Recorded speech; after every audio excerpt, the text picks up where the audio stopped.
Chers compatriotes, je suis en train d'effectuer un voyage pour mieux réfléchir comment ensemble je vais changer d'air depuis que le régime a décidé de m'empêcher d'entrer dans mon pays pour compétir, pour m'organiser afin de mieux compétir pour challenger le régime lors des prochaines élections afin de mieux m'organiser pour qu'ensemble, avec les autres partis politiques camerounais, progressistes, que nous puissions nous battre pour obtenir des réformes électorales qui pourront garantir les prochaines élections transparentes et libres au Cameroun, afin de former, si possible, une grande coalition pour venir à bout du régime RDPC et de la majorité présidentielle, afin de redonner le pouvoir au peuple camerounais, afin de permettre à tous d'avoir l'opportunité d'avoir l'accès aux soins de santé primaires, d'avoir l'opportunité de s'exprimer librement, même si les opinions sont différentes de celles du gouvernement.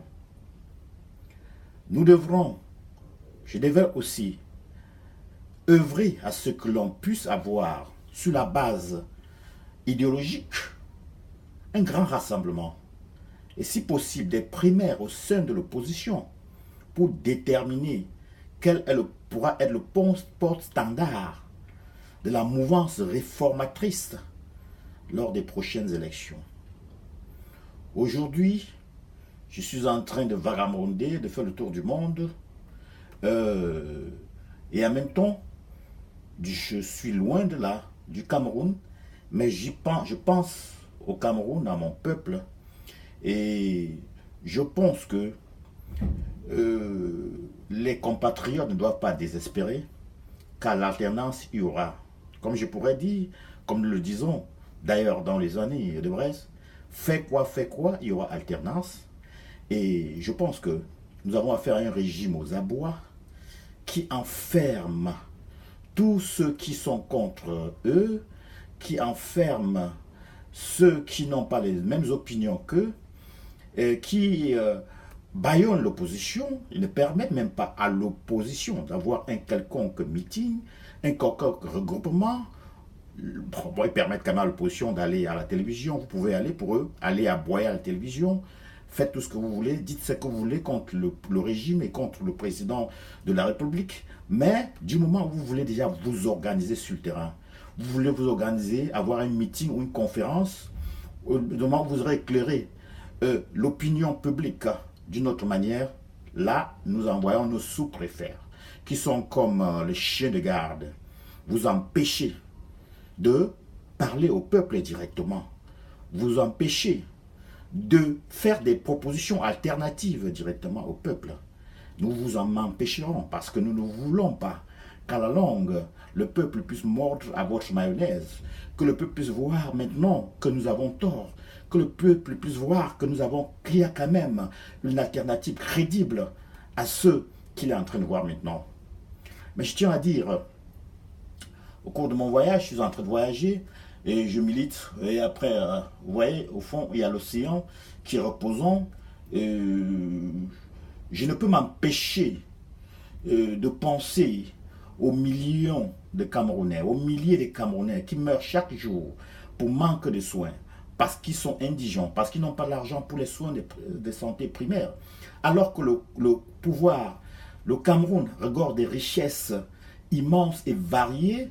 Le Cameroun regorge un capital humain respecté et respectable dans le monde.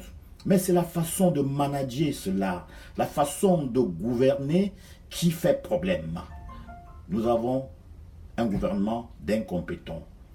Et ce gouvernement d'incompétents ne fait rien pour sortir le peuple de sa misère, ne fait rien pour donner l'opportunité aux jeunes, l'opportunité d'emploi, l'opportunité de se soigner, l'opportunité d'avoir une vie décente en général, aux Camerounais en général et aux jeunes en particulier. Et il faut que ça finisse, il faut que ça cesse. Il faut que ça cesse parce que nous allons... je parcours le monde aujourd'hui, mais je ne cesse de penser à l'avenir de mon pays, à l'avenir de mon peuple.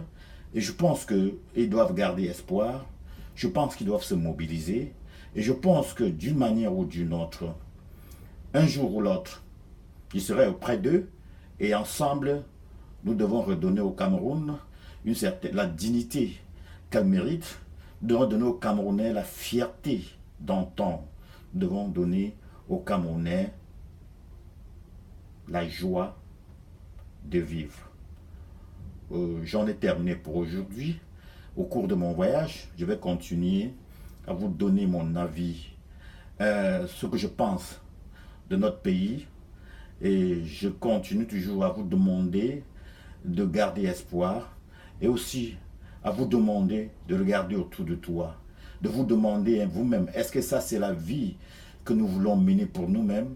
Est-ce que ça c'est la vie que nous voulons que nos enfants héritent? Je pense que dans l'état actuel de ce que nous voyons au Cameroun, c'est non. Non, non, non. Une fois que vous vous êtes posé cette bonne question, oh, c'est bon de s'indigner, c'est bon de s'indigner. S'indigner, c'est une bonne chose, c'est normal. Mais il faut agir aussi. Agir pour déraciner le mal, pour essayer de changer les choses pour que les futures générations bénéficient d'une bonne gouvernance démocratique, pour que les futures générations vivent dans un Cameroun où il y a moins de tribalisme, vivent dans un Cameroun où la méritocratie prime sur la médiocratie, vivent dans un Cameroun où le capital humain, c'est-à-dire les interactions entre les différentes tribus, face à ce que on puisse arriver à un État-nation qui n'est plus, pour qu'on n'ait plus seulement une communauté multi-ethnique, mais une nation camerounaise. Qu'on se sente d'abord camerounais avant d'être Bamileke, Bassa et Wundu. Nous devons parvenir à ce statut-là, à ce niveau-là, de telle sorte que nous soyons prêts à faire des sacrifices. Sacrifices, quelle que soit notre position. Sacrifice, quelle que soit notre position. Que nous soyons les gouvernants, que nous soyons les citoyens ordinaires, à faire des sacrifices pour que gagne le Cameroun. Et non particulièrement une tribu ou un village. À faire des sacrifices pour la nation tout entière. C'est ce que nous voulons pour notre Cameroun. Et c'est ce que nous allons nous atteler à faire. Moi particulièrement, je vous promets que je me battrai toujours, malgré mon interdiction d'aller au pays, je me battrai même à l'extérieur pour redonner au Cameroun sa dignité, pour arracher le Cameroun entre les mains des grands bandits qui les pillent, pour arracher le Cameroun entre les mains de ces pilleurs en bande qui sont en train